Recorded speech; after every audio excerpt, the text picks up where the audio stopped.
Shalom, haleluya, haleluya. Apa kabar saudara-saudara yang terkasih? Saya percaya bersama Tuhan kita pasti mengalami suatu hal yang luar biasa. Saudara, seringkali di dalam hidup ini kita menuntut suatu keadaan sekitar kita untuk berlaku baik bagi kita. Bahkan kita juga menuntut Tuhan supaya Tuhan itu memberikan yang terbaik, melakukan yang terbaik, berkarya atas diri kita. Tetapi saudara, tanpa kita sadari, seharusnya kita melakukan yang terbaik, bukan kita yang menerima, tetapi kita yang melakukan. Saya rasa itu bukan suatu hal yang adil ketika kita menuntut, tetapi kita tidak mengerjakan apa-apa.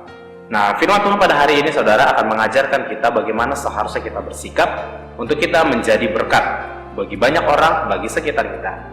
Firman Tuhan terdapat di dalam kitab Markus pasal 14 ayat yang ketiga sampai ayat yang ke-9 dengan topik berkarya. Mari kita baca, kita buka kitab kita dalam Markus 14 ayat 3 sampai ayat yang ke-9. Saya akan membacakannya. Ketika Yesus berada di Betania di rumah Simon si Kusta dan sedang duduk makan, datanglah seorang perempuan membawa suatu buli-buli polam berisi minyak narwastu murni yang mahal harganya. Setelah dipecahkannya leher buli-buli itu, dicurahkannya minyak itu ke atas kepala Yesus. Ada orang yang menjadi gusar dan berkata seorang kepada yang lain, "Untuk apa pemborosan minyak narwastu itu? Sebab minyak ini dapat dijual 300 dinar lebih dan uangnya dapat diberikan kepada orang-orang miskin." Lalu mereka memarahi perempuan itu. Tetapi Yesus berkata, "Biarkanlah dia. Mengapa kamu menyusahkan dia? Ia telah melakukan suatu perbuatan yang baik kepadaku. Karena orang-orang miskin selalu ada padamu dan kamu dapat menolong mereka bila mana kamu menghendakinya. Tetapi aku tidak akan selalu bersama-sama kamu. Ia telah melakukan apa yang dapat dilakukannya. Tubuhku telah diminyakinya sebagai persiapan untuk penguburanku. Aku berkata kepadamu, sesungguhnya di mana saja Injil diberitakan di seluruh dunia, apa yang dilakukannya ini akan disebut juga untuk mengingat dia." Sebagai latar belakang dari narasi ini adalah begini saudara. Setelah Yesus menginap atau menumpang di rumah Zakeus di wilayah kota Yeriko, Yesus memutuskan keesokan harinya untuk melanjutkan perjalanan ke Yerusalem beserta dengan para murid dan para rombongan yang mengikuti dia. Sore hari tibalah mereka di kota Betania di sebelah timur Zaitun yang dekat dengan Yerusalem. Yesus dan para murid memutuskan untuk menginap di rumah Simon si Kusta dan mengadakan perjamuan di rumah tersebut. Tetapi saudara, orang-orang banyak yang mengikuti mereka dipersilahkan untuk lebih dulu menuju kota Yerusalem. Ketika perjamuan tengah berlangsung, Maria membawa minyak narwastu murni yang sangat mahal untuk mengurapi Yesus. Saudara, dikatakan dalam hal ini, Maria mengerjakan suatu hal yang terbaik untuk melayani Yesus. Dengan minyak narwastu yang dikatakan dalam Markus pasal 14 ini adalah minyak yang berasal dari tumbuhan yang hanya tumbuh di wilayah India Utara. Kita lihat saudara, berarti minyak ini bukanlah sebuah minyak murahan ataupun minyak yang terdapat di pasar-pasar biasa di daerah Betania. Dalam kitab ini dikatakan bahwa harganya bisa mencapai sekitar 300 dinar, atau diibaratkan dengan orang yang bekerja, gaji seorang yang bekerja dalam 1 tahun. Nah saudara yang terkasih, apa yang dilakukan yang terbaik oleh Maria ternyata tidak menuai respon yang positif. Dia menerima respon yang negatif. Dia menerima komentar, dia menerima kritik, menerima hal yang mungkin bisa menyakiti hatinya. Tetapi dia tetap melakukan yang terbaik untuk melayani Yesus. Saudara yang dikasih oleh Tuhan, di dalam hal ini kita mempelajari ada 2 hal. Yang pertama, melakukan segala sesuatu yang terbaik yang dapat kita lakukan, atau berkaryalah dalam hidup ini. Maria memberikan yang terbaik kepada Yesus untuk melayani dia. Hendaknya kita sebagai orang-orang percaya, hidup kita bisa menjadi berkat.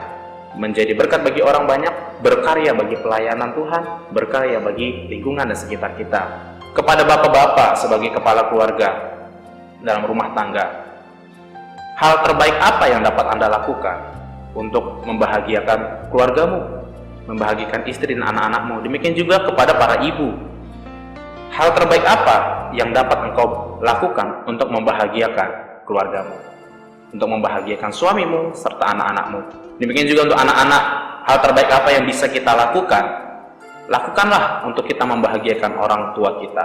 Jika engkau memiliki sebuah cita-cita yang luar biasa, lakukan hal terbaik untuk engkau mencapai cita-citamu dan engkau membahagiakan orang tuamu.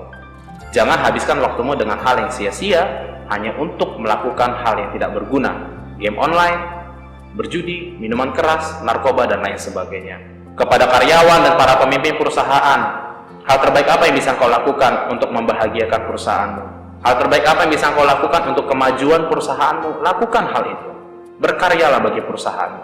Demikian juga kepada para pemimpin-pemimpin yang ada. Lakukan hal terbaik untuk setiap anggota karyawanmu. Untuk para pelayan Tuhan, hamba-hamba Tuhan, dan jemaat Tuhan, kalau engkau bisa berkarya bagi gerejamu, lakukan hal itu. Kalau engkau bisa melakukan terbaik bagi gerejamu, bagi pelayananmu, lakukan hal itu, supaya nama Tuhan dimuliakan. Saudara yang terkasih dalam nama Tuhan, itulah hal yang pertama, dan kita masuk dalam hal yang kedua, yaitu ketika kita mulai berkarya, pasti ada orang yang berusaha untuk mengkritik hasil karya kita. Pasti ada orang sekitar kita yang menjadi pengamat kita untuk menjatuhkan apa yang sudah kita perbuat. Namun saudara, di sini diperlukan suatu sikap hati yang luar biasa. Kita lihat, Maria punya sikap hati yang luar biasa. Dia tetap bertahan untuk melayani Tuhan dengan hal terbaik yang bisa dia kerjakan. Demikian juga dengan kita saudara-saudara yang terkasih dalam nama Tuhan. Ketika keadaan kita, ketika sekitar kita berusaha menjatuhkan kita pada saat kita melakukan sebuah perbuatan yang mulia, sebuah perbuatan yang terbaik, saat kita memperkenalkan hasil karya kita, harusnya kita punya sikap hati yang luar biasa. Jangan kita justrunya gagal ataupun jatuh karena kritik dan cemooh dari orang lain, tetapi justru kritik mereka kita jadikan sebuah dorongan bagi kita untuk terus berkarya bagi nama Tuhan. Saudara yang terkasih dalam nama Tuhan, dari dua hal ini kita dapat belajar. Apapun yang terjadi dalam hidup ini, keadaan sekitar kita yang berusaha menjatuhkan kita, seharusnya kita tidak jatuh dalam hal tersebut. Kita seharusnya terus berkarya, melakukan hal yang terbaik bagi pelayanan, bagi keluarga, bagi rumah tanggamu, bagi pekerjaanmu, juga bagi cita-citamu. Lakukan apapun yang engkau anggap itu baik. Berkaryalah bagi bangsa ini, berkaryalah bagi Tuhan, berkaryalah bagi sesamamu. Setelah kita melakukan hal ini saudara, selanjutnya kita izinkan Tuhan juga untuk berkarya bagi keluarga kita, untuk berkarya bagi lingkungan kita, dan berkarya bagi masa depan kita. Kiranya Tuhan Yesus memberkati kita semua, terus berkarya bersama dengan Tuhan Yesus. Amin.